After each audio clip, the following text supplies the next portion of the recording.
Hello, स्वागत है आप लोगों का सरस्वती क्लासेस में। Today I have bought for you a very beautiful lyric poem, Success is Counted Sweetest. This poem is composed by Emily Dickinson.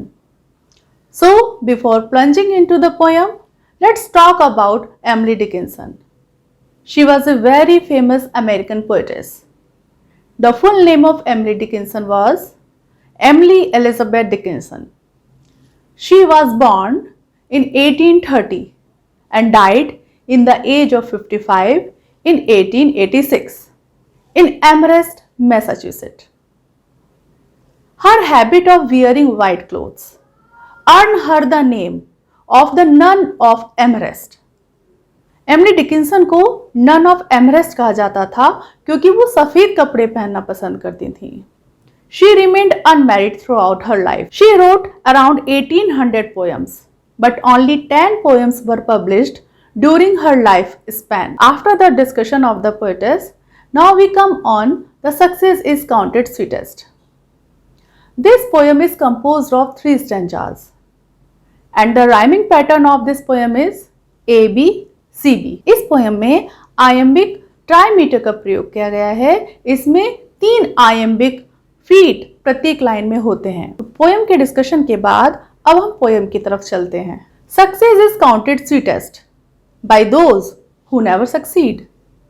Success वैसे तो हम सभी को पसंद है, सभी को सफलता पसंद होती है, सभी को उसके मायने पता होते हैं, लेकिन सक्सेस इज काउंटेड स्वीटेस्ट, उन लोगों को सक्सेस सबसे ज्यादा महत्वपूर्ण लगती है, उनके लिए सक्सेस के लिए सबसे ज्यादा मायने होते हैं जिन्होंने सफलता प्राप्त ही नहीं की है। जो कई प्रयासों के बावजूद असफल रह गए हैं, सफलता प्राप्त नहीं कर पाए हैं, उनके लिए सक्सेस बहुत ज्यादा मोल रखती है। Next, to comprehend a nectar require sorest need. Nectar का अर्थ होता है अमृत, लेकिन यहाँ पे नेक्टार का अर्थ पानी से लिया गया है। टू कॉम्प्रिहेंड ए नेक्टार, अगर आप पानी का मोल जानना चाहते हैं, सच में उसका मूल्य जानना चाहते हैं कि वो कितना महत्व रखता है लाइफ में, तो आपको उसकी सबसे ज्यादा जरूरत होनी चाहिए। तो आप तभी उसका मोल जान पाएंगे जब आप उसकी सबसे ज्यादा जरूरत में होंगे। आप घर पर हैं, आपके पास पीने के लिए पानी अवेलेबल है, हम जब चाहें पानी पी सकते हैं। लेकिन मान लीजिए कोई व्यक्ति ऐसी स्थिति में फंस जाता है जहां उसके पास पीने के लिए एक बूंद पानी ना हो, उसका गला सूख रहा हो, बॉडी डिहाइड्रेटेड हो गई हो, बिल्कुल मरने की कगार पे हो और पानी के लिए तड़प रहा हो। उस वक्त अगर उसको 2 बूंद पानी भी दे दिया जाए तो वो उसको लगेगा अमृत के समान। पानी का मोल वही व्यक्ति जान सकता है जो इस वक्त पानी के लिए पूरी तरह से तड़प रहा है। इसी तरह सक्सेस का मोल वही व्यक्ति जान सकता है जिसको सक्सेस नहीं मिली, वो इतने प्रयासों के बावजूद असफल है, तड़प रहा है सक्सेस प्राप्त करने के लिए। नेक्स्ट पढ़िए, not one of all purple host who took the flag today can tell the definition so clear of victory. Purple host का मतलब यहां पर है विजयी सेना से। Not one of the purple host, एक सिंगल सैनिक, उस विजयी सेना का एक सिंगल सैनिक, who took the flag today, जो आज विजय पताका ले जा रहे हैं, कैन टेल द डेफिनेशन, नहीं बता सकता क्या मोल है, सो क्लियर ऑफ विक्ट्री, विजय का उसके लिए। विजय उसके लिए क्या मायने रखती है, जीत उसके लिए कितनी मोल रखती है, वो नहीं बता सकता उतनी शिद्दत के साथ जितना कौन बता सकता है।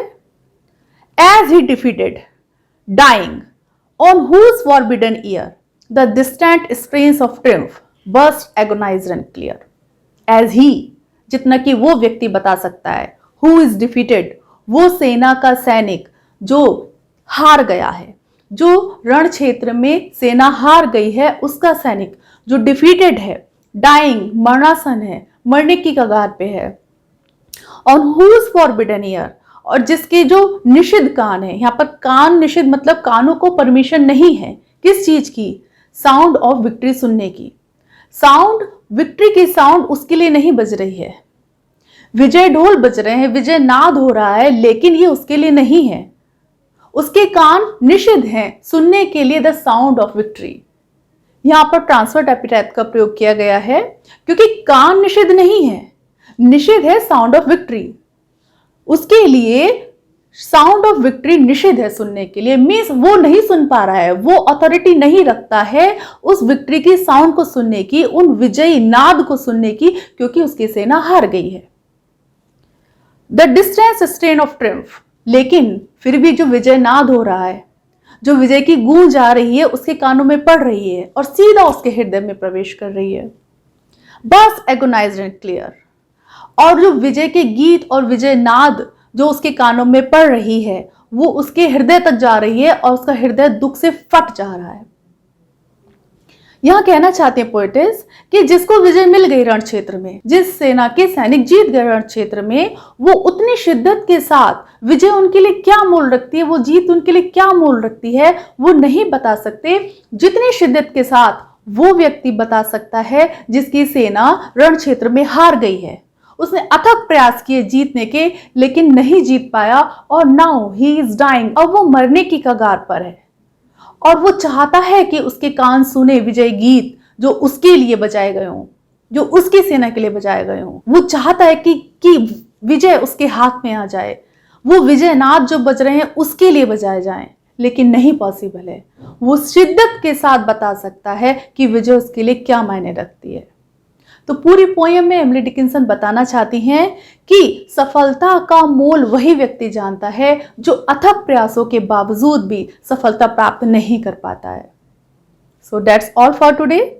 अगली क्लास में मैं आप लोगों से फिर से मिलूंगी, तब तक के लिए नमस्ते।